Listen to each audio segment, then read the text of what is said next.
All right, welcome back. A program note for you. Tomorrow, 7 p.m. here on Pittsburgh CW. Pittsburgh Riverhounds in action at Louisville City FC. And then next Saturday is their home opener for the Riverhounds. And if you've never been over to Highmark Stadium, it's a nice night out for the family.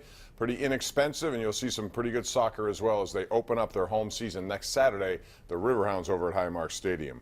412-575-2600. We saw Morgan Burnett become a Cleveland Brown today. So, Paul, nobody wanted to trade for Morgan Burnett, and I can understand that. But Cleveland wasted no time. They gave him a 2-year deal for $9 million, which tells me they plan to play him. Yeah, of course. And I think, the guy didn't fit here.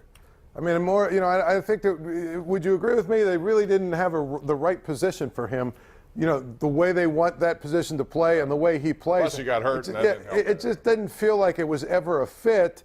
Now obviously I don't know what Cleveland's defensive scheme is going to be because, Bounty guy, what's his name?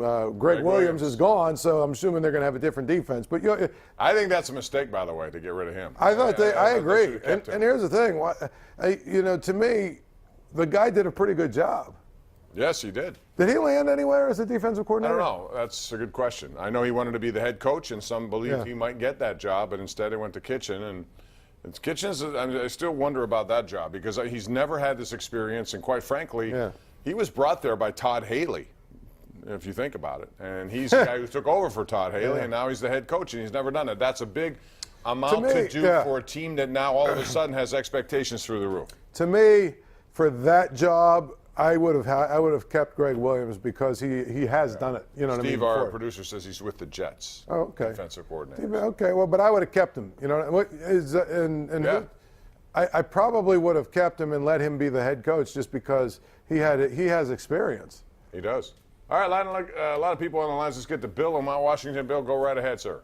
Hi, guys. I was Cervelli's attitude in baseball is so great, towards umpires and just people in general, that when I seen him run from first base all the way to home.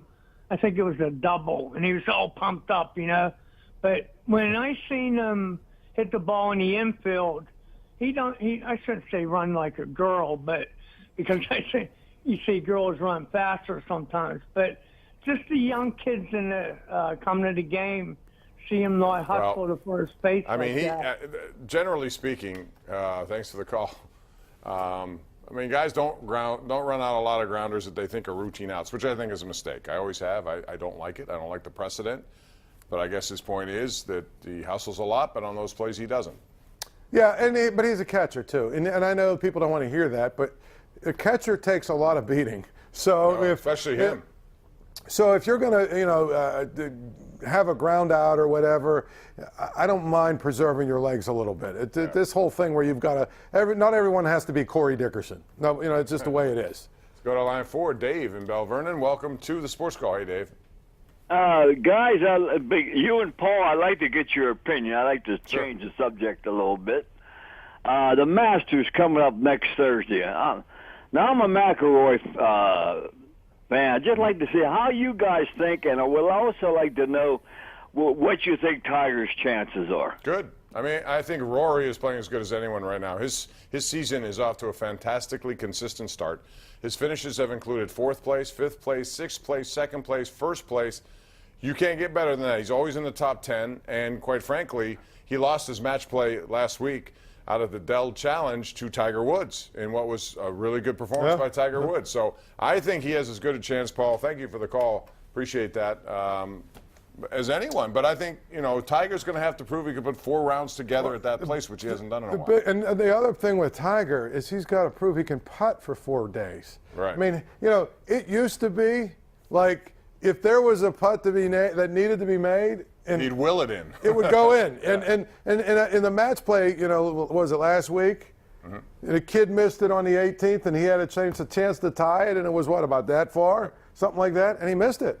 I say, that's a putt he never used to miss.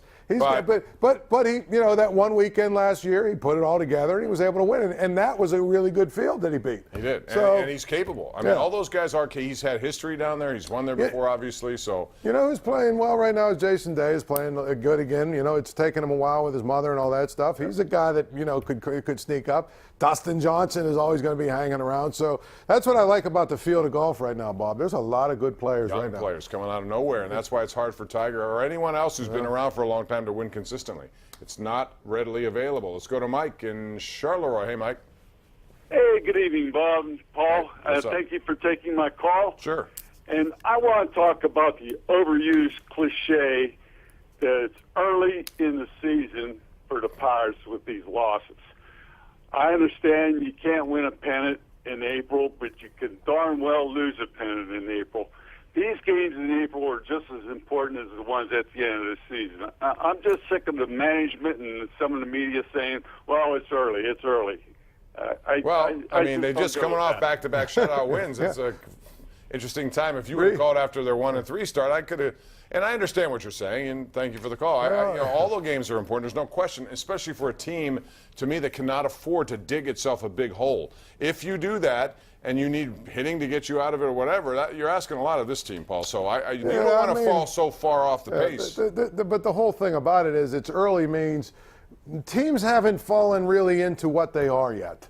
You know, you look at the Cubs are struggling, and there's probably I'm not looking at the standings, but I'm sure there's some team that stinks that's right now 5-2 or whatever. See, everybody is sort of falling into. It takes probably 30 games before you really start to figure out who's what.